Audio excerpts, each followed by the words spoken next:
हिंदुओं को लेकर जो सख्त बयान हिंदुओं की चिंता जाहिर करते हुए ट्रंप ने दिया था बांग्लादेशी हिंदुओं पर हो रहे अत्याचार को लेकर, जितना खरा खरा वो अपने इलेक्शन कैंपेन में बोले थे। कहा जा रहा था कि भाई विपक्ष ने कहा था कि सिर्फ वोट लेने हैं इसीलिए ये बातें कर रहे हैं, जमीन पर कुछ कर पाएंगे कि नहीं, ये सवाल लगातार उठ रहा था। क्या प्रैक्टिकली ये पॉसिबल है?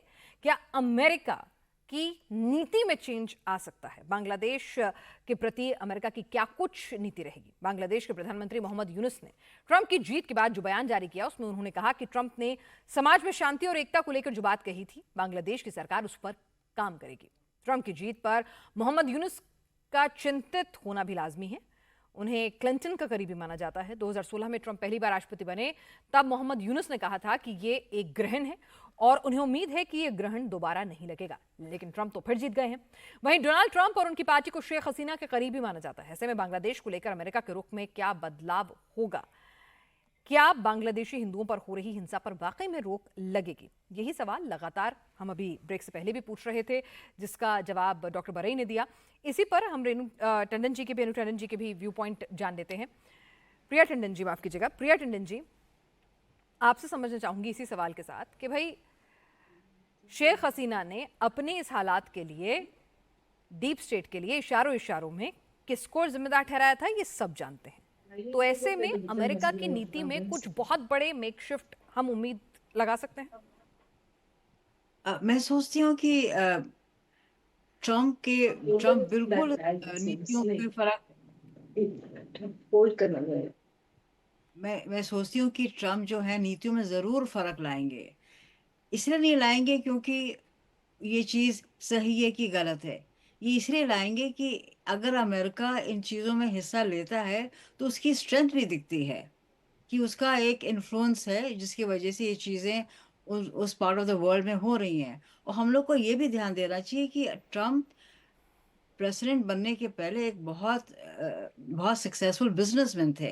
तो वो पॉलिटिशियन तो जरूर हैं, लेकिन एक बिजनेसमैन भी हैं। तो वो इस हिसाब से भी सोचेंगे कि किस तरीके से किन कंट्रीज के साथ उनको आगे बढ़ना चाहिए एज अ पॉलिटिशियन। और इस वक्त बांग्लादेश एक उनके लिए एक इम्पोर्टेंट स्ट्रेटेजिक पार्टनर बन सकता है। और जहाँ तक हिंदुओं का सवाल है, वो बार बार ये कहते आ रहे हैं कि वो हिंदुओं का नॉट ओनली अब्रॉड में देखेंगे, जो बात हुई है बांग्लादेश को लेके, जो अमेरिका में भी जो काफी हिस्से हुए हैं और कनाडा में भी हो रहा है, उसमें भी वो अपना दखल जरूर देंगे। तो मैं सोचती हूँ इस बात में वो लेके जरूर आगे बढ़ेंगे। तो यही उम्मीद क्या रविंद्र सचदेवा जी आपको भी है कि जिस अमेरिका पर ही सवाल उठते हैं बांग्लादेश के मौजूदा आ, तख्ता पलट के, उसकी नीतियों में अचानक से इतना परिवर्तन आ जाएगा कि हम कुछ बहुत बड़ा मेकशिफ्ट देखेंगे? Yes and no. और इसमें मैं ना डीप स्टेट को दो कैटेगरीज में बांटता हूं। एक जो ट्रंप कहते हैं डीप स्टेट इत्यादि, वो अपने देश के अंदर, अपनी सरकार के अंदर, अपनी एजेंसीज जो उनको अपोज करती हैं उसको कहते हैं। जब हम लोग यहाँ बात करते हैं इंडिया में या दुनिया में कि बांग्लादेश ने, अमेरिकन डीप स्टेट ने ये कर दिया, हमारा तब मीनिंग होता है कि सीआईए और ये वो। तो अमेरिकन डीप स्टेट तो दुनिया में चलती रहेगी, उसमें कोई हम डाउट नहीं कर सकते। बात यह है कि उस एडमिनिस्ट्रेशन का क्या इंटरेस्ट होगा, तो अमेरिकन एजेंसीज अपना काम करेंगी, वो हमेशा करती हैं, ये हर देशों में करेंगी ना। जहां तक रही बात बांग्लादेश की, यस डेफिनेटली ट्रंप के आने से आई थिंक फर्क पड़ेगा, स्पेशली गिवन वही वंस अगेन एफिनिटी, जान पहचान, सॉफ्ट कॉर्नर और good relations with India and the Hindu American community. तो ट्रंप उसको डेफिनेटली करेंगे। बट जो आप अभी एक चीज और ध्यान रखिए, हम अभी कह रहे हैं कि यूनुस ने एक बार इनको कहा था कि एक ग्रहण है एटसेट्रा, राइट? तो ट्रंप नहीं, ट्रंप एक डील मेकर है। ट्रंप का जो वाइस प्रेसिडेंट है जेडी वैंस, ये 2016-17 में कल्चरल नाजी कहता था, राइट? बाद में उसने बड़ा अपना कर करा करके बोला नहीं जी मेरे से गलती हो गई, मेरे व्यू गलत है या जो भी थे, उसने अपने विचार चेंज किए और आज वो वाइस प्रेसिडेंट कैंडिडेट उनके साथ खड़ा है, उनके इनर सर्कल में। तो यूनुस के साथ भी या किसी भी दुनिया के लीडर के साथ भी ट्रंप नेगोशिएट कर सकते हैं और कोई डील बना सकते हैं, पर वो फिर डील ऐसी बनाएंगे जिसमें उन्हें होगा कि हमें फायदा, यानी कि अमेरिका को फायदा, राइट? तो बांग्लादेश के बारे में yes, initially I would assume कि ट्रंप डेफिनेटली टफ होंगे ओवरऑल, बट हिंदूज के लिए वहां पे लेके माइनॉरिटी राइट्स को लेकर के। बट विद टाइम ये हो सकता है कि बांग्लादेश और यूनुस ट्रंप से रिलेशन अपने इम्प्रूव कर ले, वो भी हो सकता है, उसको मैं रूल आउट नहीं करूंगा। ठीक है। राजनीति में कुछ भी परमानेंट नहीं होता। जैसे जैसे सत्ता बदलती है, जिस ग्रुप के हाथ में आती है, सभी से आपको दोस्ती बैठानी होती है अपने राष्ट्रीय हितों का ख्याल रखते हुए। अचल जी, शेख हसीना जी बधाई तो दे रही हैं, यहाँ पर हम कह रहे हैं कि इतिहास में उनके संबंध भी अच्छे रहे हैं, कुछ उम्मीद वो भी लगाएं। शेख हसीना के लिए डूबते को तिनके के सहारा वाली बात है।